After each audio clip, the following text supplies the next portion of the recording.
times it's just saying, hey, I don't have the information, but continuing to communicate that it's being Yeah. worked on. So I would say, the best way to communicate is to be forthcoming.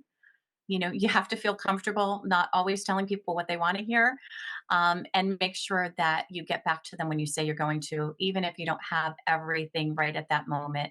Sometimes that's uncomfortable. I hate calling people on missing a deadline or being, delinquent on something, but at least if they know it hasn't gone into the abyss. I hate when people have to go back. I hate when I have to go back to people and say, Yeah. Hello. hi, Yeah. Yeah. still waiting, right? Yeah. Just say to me, I don't have this, but I'm my, you know, new expected date is this.